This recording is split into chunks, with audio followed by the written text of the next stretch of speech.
Hey everybody, it's Wednesday, so that means another video. Ugh.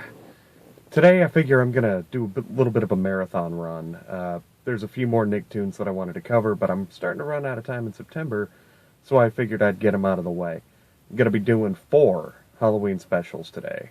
That's right, 1, 2, 3, 4. It's gonna be Jimmy Neutron, Fairly Odd Parents, Wild Thornberries, and since Molly reminded me of it, I decided to tack on As Told by Ginger as well. So I'm going to go ahead and jump right in here. I'll start with Jimmy Neutron. They did one minor Halloween special in their early seasons about them breaking into a haunted amusement park. That's not what I'm here for, though. My main focus is going to be their blockbuster Halloween episode. And it's pretty damn good, actually. Jimmy comes up with this concept. Oh, for those of you watching that don't necessarily remember, Jimmy Neutron was this really cheap CG show that Nickelodeon decided to put a lot of eggs in the basket of because they had a moderately successful movie and they figure, hey, let's make a cartoon and milk this shit. And they were real proud of themselves because they even made a spin-off like 6 years after the show went off the air. Anyway, so Jimmy Neutron, boy genius, he comes up with this machine that will turn you, it's supposed to be temporary, into a monster for Halloween. And he decides to let his friends try it out. So he's got this friend Sheen. Yeah, not Shane. Sheen. God. Hate that one tooth, you know? I hate that tooth. So Sheen, he steps up, and he's going to be a vampire for Halloween. Or no, he's going to be a werewolf. Yeah, he's going to be a werewolf for Halloween. And so, the machine makes him into a werewolf. And, he kind of looks like crap, but that's a little CG error because, the show was made for like $5. But, it turns him into a werewolf. Then we get Carl, who's supposed to be Jimmy's best friend, the fat kid with the glasses that liked llamas. Yeah. He gets turned into Dracula, basically. And, Jimmy doesn't think it's going to be a problem because, it's just one night. What harm can they do? They actually go out and kind of terrorize the town a little bit. Like, Sheen bites his girlfriend, turns her into a werewolf. Carl goes out and bites the town bitch, Cindy, and turns her into a vampire. And somehow his dad, Jimmy Neutron's dad, staggers into the machine and ends up becoming a Frankenstein monster. And they end up pissing off everybody, and an angry mob comes after them, and they're going to get torn apart. But Jimmy manages to save the day dressed as an octopus. Well, not dressed as an octopus, he becomes an octopus. You guys are actually in luck, because I already found this one on YouTube, so it's going to be in the comments section. Next up, we have Fairly Odd Parents, which I guess Nickelodeon is still making new episodes. There's like, I know they did some live-action specials where Drake Bell was playing Timmy, but yeah, I guess they're still making new episodes.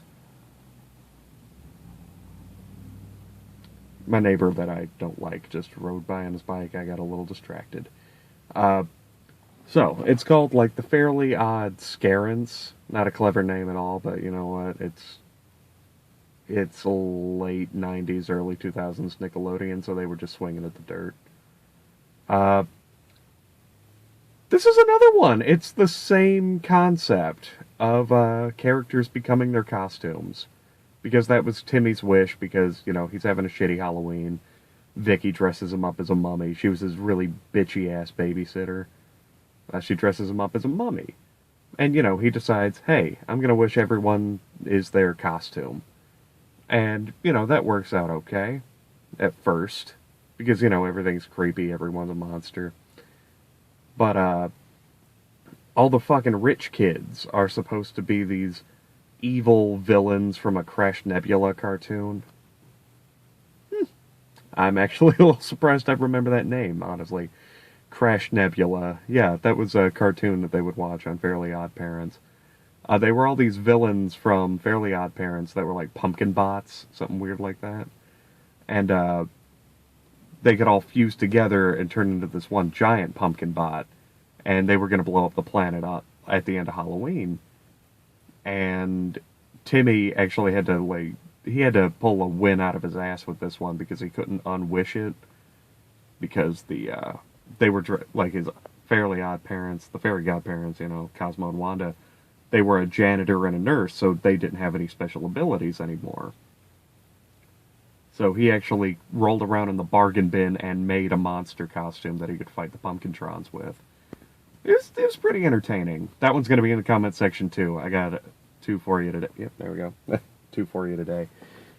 So that'll be cool. Rolling into Wild Thornberries. This one I didn't manage to find on YouTube, but that's okay, because it's kind of boring as shit. I don't know. Wild Thornberries was okay, but it was a little more educational than most of their other shows, and it kind of fell a little bit flat. For those of you that don't remember, that's where Nigel Thornberry came from.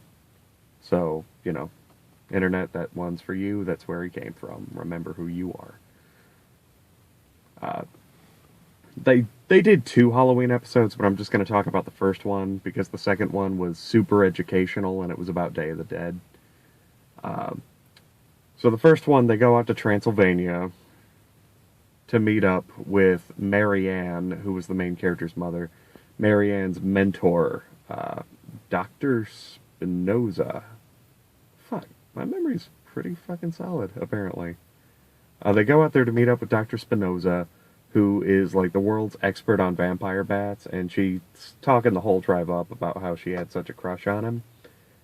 And they get up there, and he's this weird, bug-eyed old dude wearing a cape, and it's not who she remembers at all. And it turns out he's actually not even that guy. He's running around this castle being just a mental patient and thinking he's a vampire. And the episode isn't particularly exciting, but they do get their footage of vampire bats, which is what they went out there to do in the first place. And it turns out that the actual Dr. Spinoza was tied up in a cave the whole time. And all he does is, like, say to the little dude he's being an asshole, and he sends him home. It's a really uneventful episode, and I can't believe I was actually considering making a whole day about it, because that was going to be a 30-second video.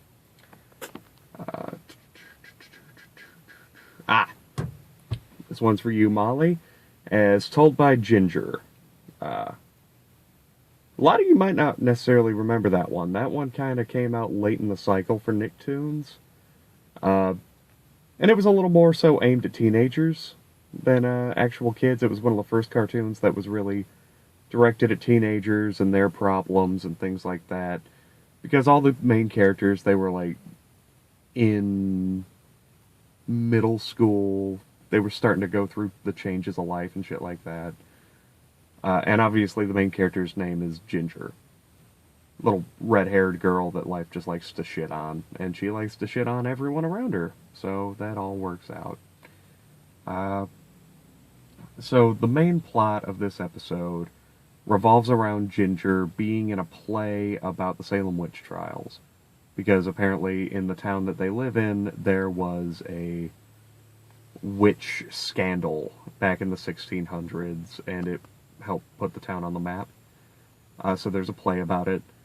And there's a girl, it's all about this girl who gets accused of being a witch, but she beats the charges. And it's all about her proving her innocence. That's the play, not the episode. And there's a statue of this woman in town, like on the school campus, that you only see in this episode, but I guess it's always there. Miranda, the school bitch, who's... she's a huge bitch. She frames Ginger for defacing the statue, and Ginger almost gets expelled. But they end up turning it around during the main performance, and they completely alter the play by... they do it in character. It makes no sense. Where they reveal that Miranda is the one that fucked everything up. And they do it in character, and it's really weird. But that's not the part that makes this episode worth talking about. the main thing that makes this episode worth talking about is Ginger's younger brother, Carl. Carl reminds me a lot of myself when I was younger, in all honesty. He was a weird kid, fascinated by blood, gore, anatomy, aliens, ghosts, all things weird and macabre. And in an earlier episode, Carl has sort of a girlfriend? It's this 80-year-old woman he meets named Maud, who's just like him. And I actually think she's voiced by Carol Kane, judging by her voice, if I'm remembering it right. Maud is over at their house one night, and she face plants into a pile of food and dies. And like she dies in their house. And yeah, it's really weird because Carl's like 9 and she's 80, and he's totally down for kicking it with this old lady. And it never gets brought up again until this Halloween episode, when Carl decides he's going to try and reach out to Maud on the other side. And he starts reading about all this occult shit that he can do to try and reach out to her. And him and Hoodsy, his best friend, who reminds me a lot of my best friend from way back when, a little guy named Clifton, who I think might watch this video. Hey, Cliff. They, like, kidnap this kid in their class because they're going to sacrifice him. Obviously, they don't end up getting that dark because it's a Nicktoons show that didn't focus on supernatural shit, except for this one time. They don't end up sacrificing the kid, but Hoodsy gets possessed by Maud. So her and Carl can sort of spend the night together and enjoy each other's company one more time. And it's actually kind of sweet. I like that one a lot. That one I did not manage to track down on YouTube, but if you can look it up yourself, it's called I Spy a Witch. I believe that's what it's called. I'm going to be talking about some other Nickelodeon shows during October, but I wanted to get all of these out of the way, because if I was doing 31 videos in October, I would have had time, but I just, with Halloween weekends, I don't have time to crank out a video a day, so that just was not feasible. So I decided I would stack up a few of them, and I'm glad that I did. Today might have been a little bit much when it came to it, but no, it was all stuff that I feel like I needed to cover still, because I was definitely a Nickelodeon kid growing up, you know? I feel like a lot of us were. I wasn't really a Disney Channel kid or a Cartoon, even though I did watch a lot on Cartoon Network. I was more so a Nicktoons kid. And their Halloween specials were always a big part of my Halloween season when I was growing up.